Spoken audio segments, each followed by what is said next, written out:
Shalom. Iya, terpuji nama Tuhan.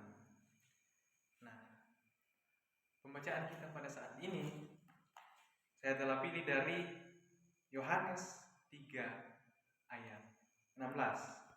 Di situ dikatakan, karena begitu besar kasih Allah akan dunia ini, sehingga Ia telah mengaruniakan Anaknya yang tunggal, supaya setiap orang yang percaya kepadanya tidak binasa, melainkan beroleh hidup yang kekal. Amin. Pokok perenungan kita pada saat ini yaitu beri tema karena percaya kita diselamatkan. Ya. Karena percaya kita diselamatkan. Nah, dalam kehidupan sehari-hari kita sering mendengarkan yang namanya kata percaya. Apa itu percaya? Nah, kedepannya ini akan ada pencalonan tuh presiden. Nah, siapa yang akan kita pilih? Orang yang akan kita pilih adalah orang yang kita percaya, yang akan bisa membangun bangsa dan negara. Tapi orang-orang yang hanya mengandalkan uang suap itu berarti orang-orang yang tidak bertanggung jawab. Karena itu uang suap mungkin satu hari saja, satu malam saja bisa dihabiskan. Tetapi kalau pemerintahan yang baik, sampai pemerintahannya kita nikmati. Nah, jadi sama halnya dalam pembacaan kita. Katakan bahwa supaya setiap orang yang percaya kepadanya tidak binasa melainkan hidup yang kekal. Nah, mengapa kita percaya Yesus? Ada apa dengan Yesus? Kenapa kita percaya? Kita percaya kepada Yesus karena memang karena Yesus Dia adalah memberikan kita kasih karunia itu dari Allah. Dia telah mengutus anaknya ke dunia ini, yaitu Yesus Kristus, untuk menyelamatkan kita. Nah, apakah kita tidak percaya itu? Apakah kita percaya? Itu pertanyaan untuk kita semua.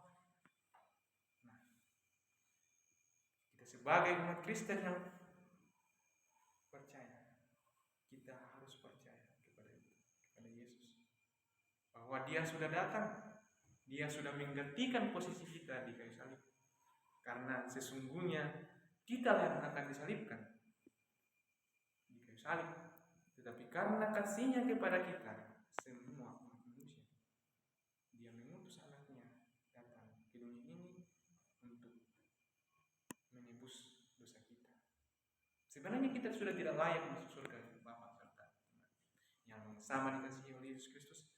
Sebenarnya kita sudah tidak layak masuk surga, tetapi karena kuasa Tuhan, Dia mengutus anaknya untuk menyelamatkan umatnya itu.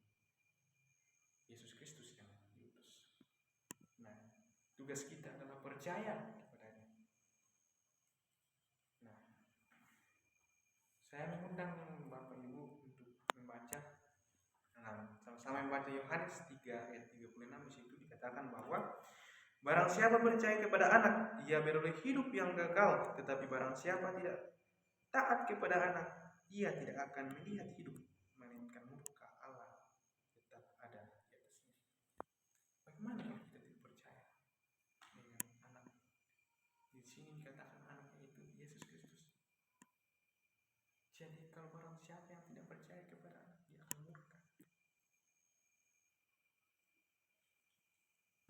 Dia tidak akan melihat hidup, Bapak Ibu. Jadi kita dituntut dalam hidup kita bahwa kita harus percaya kepada Yesus sebagai Tuhan dan Juru Selamat kita yang hidup.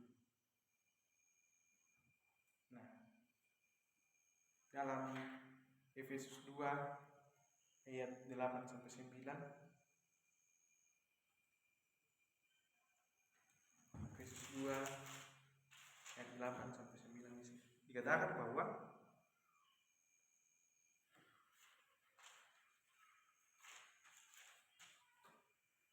sebab karena kasih karunia kamu diselamatkan oleh iman, itu bukan hasil usahamu, tetapi pemberian Allah. Itu bukan hasil pekerjaanmu. Jangan ada orang yang memegangkan. Nah, kita diselamatkan karena iman, karena percaya, bukan karena hasil usaha kita, bukan karena perbuatan baik kita yang selama ini kita andalkan bahwa perbuatan baik kita yang akan menyelamatkan kita. Jadi kita berusaha berbuat baik kepada orang, kita rajin ke gereja, katanya masuk surga. Apakah demikian? Bagaimana letak kasih karunia Tuhan yang kita terima secara cuma-cuma? Apakah kasih karunia itu tidak terima secara cuma-cuma? Nah,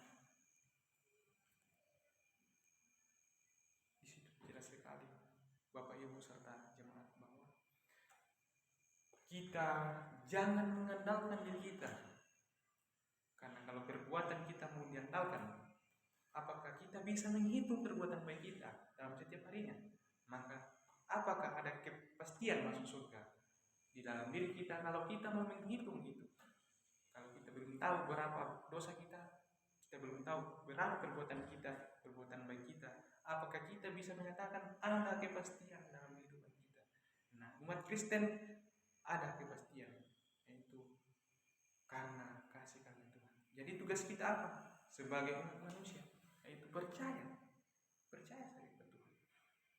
Nah, jangan kita mengatakan percaya itu melakukan semua apa yang diperintahkan oleh Tuhan. Kalau demikian, apakah kita sanggup melakukan semua perintah Tuhan? Itu pasti tidak akan. Susah. Kita susah untuk melakukan semua yang diperintahkan oleh Tuhan. Kita tidak akan sama dengan Tuhan.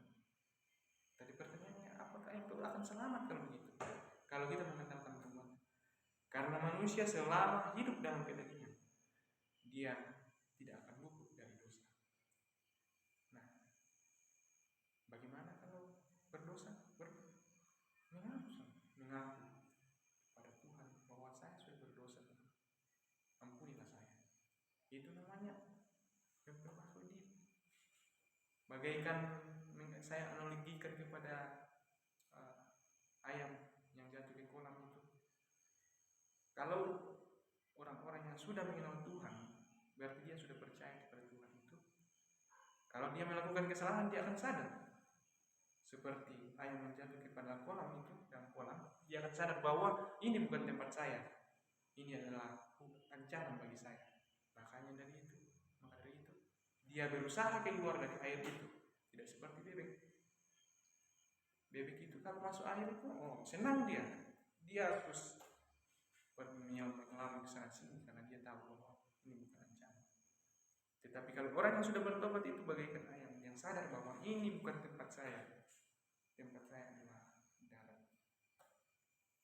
Nah, seperti itu orang yang sudah percaya itu mengaku kesalahannya bahwa Tuhan sudah datang. Percaya itu mengaku dalam hati dan mulut kita bahwa selama ini saya melakukan kesalahan, saya jatuh dalam dosa.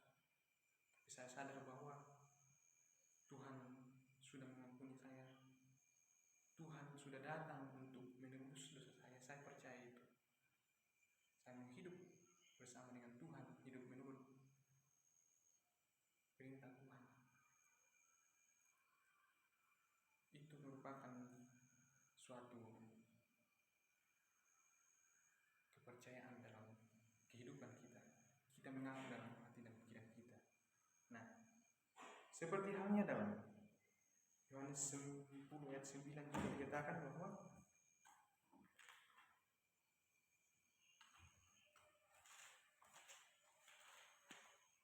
jelas juga dikatakan di situ.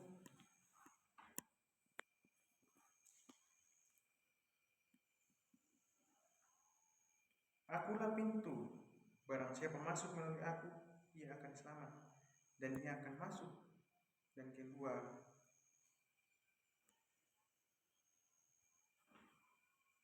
Ya, saya ulang, akulah pintu, barang siapa masuk melalui aku, ia akan selamat, dan ia akan masuk dan keluar dan menemukan padang rumput. Nah, jelas sekali juga dikatakan di situ bahwa Yesus adalah pintu untuk masuk dalam kerajaan surga. Nah, sama halnya dalam Yohanes 14 ayat 6 jelas di situ dikatakan bahwa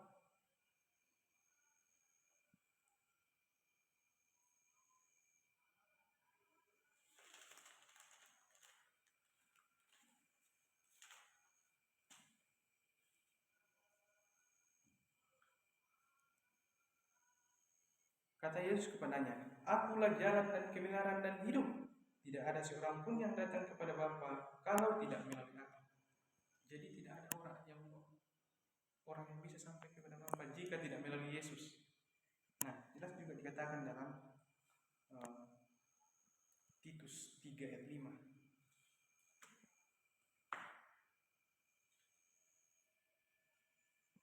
Pada waktu itu Dia telah menyelamatkan kita bukan karena perbuatan baik yang telah kita lakukan, tetapi karena rahmat-Nya oleh permandian kelahiran kembali dan oleh pembaharuan yang dikerjakan oleh Roh Kudus.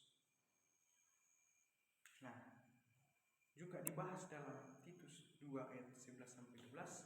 Di situ dikatakan bahwa karena kasih karunia Allah yang menyelamatkan semua manusia sudah nyata, Ia mendidik kita supaya kita meninggalkan kefasikan dan keinginan-keinginan duniawi, dan supaya kita hidup bijaksana, adil, dan beribadah di dalam dunia sekarang. Nah, jelas sekali di pembacaan kita, saudara-saudara, bahwa dari beberapa pembacaan kita mengatakan bahwa hanya melalui Yesus saja kita diselamatkan. Yesus adalah pintu untuk masuk ke kerajaan surga. Kalau kita mau masuk ke surga, harus melalui Yesus. Maka kita harus percaya bahwa Yesus sudah datang. Dia sudah datang untuk menyelamatkan kita. Kita percaya, mengaku, bertobat bahwa saya sudah salah, saya sudah mengaku, percaya kepada Tuhan bahwa Dia adalah juru selamat yang sudah datang, mengakui segala dosa kita. Tapi kalau kita sudah bertobat, yang lahir baru, ada pertanyaan mengatakan bahwa apakah kalau orang sudah lahir baru akan bertobat mengaku salah, dia tidak bisa berbuat dosa lagi? Nah, tegaskan di sini bahwa selama kita masih hidup dalam kedagingan, kita tidak akan bisa tidak melakukan dosa, karena daging kita yang akan membuat kita jatuh dalam dosa. Nah, apa yang kita lakukan kalau kita jatuh dalam dosa? Kita bertobat, kita mengaku salah. Karena kita sudah sadar ada Roh Kudus, orang yang sudah lahir baru itu ada Roh Kudus dalam dirinya, menegur kalau melakukan hal yang salah. Nah, maka saya mengundang Bapak Ibu jemaat yang sama dikasihi oleh Yesus Kristus bahwa jangan pernah mengandalkan diri. Jangan mengatakan karena perbuatan baik kita yang akan menyelamatkan kita, maka kita akan berpahala kepada orang-orang, memberikan hal-hal kepada orang-orang, berikan berupa materi bantuan kepada orang-orang supaya apa? Diselamatkan. Tidak seperti itu. Kita mengasihi sama kita itu karena ucapan syukur kita, respon kita kepada Tuhan bahwa Tuhan sudah menyelamatkan kita. Respon kita itu berbuat baik. Berbuat baik tidak larang. Itu sangat luar biasa karena mencerminkan sifat Allah, mencerminkan orang-orang yang sudah lahir baru, mencerminkan orang-orang yang sudah bertobat bahwa inilah orang yang bertobat. Dia melakukan segala sesuatu bukan karena dia ada maunya, tapi karena dia melakukan karena dia bersyukur kepada Tuhan. Itu adalah cerminan orang yang lahir baru percaya kepada Tuhan. Jangan mengatakan bahwa menganggap bahwa mungkin karena perbuatan baik kita begitu yang akan menyelamatkan, tidak. Lalu untuk apa Yesus datang kalau begitu? Jadi kita menjadi perenungan kita dalam kehidupan kita sehari-hari bahwa apakah memang perbuatan baik kita yang akan menyelamatkan kita? Apakah semata berkasih karena Tuhan? Nah, kita harus merenungkan dalam kehidupan kita, itu mendalami Alkitab, apa inti dari Alkitab. Nah, berbahagialah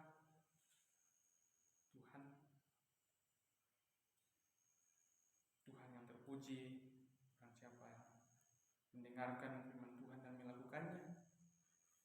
Itu sesuatu yang sangat luar biasa dan teman-temannya.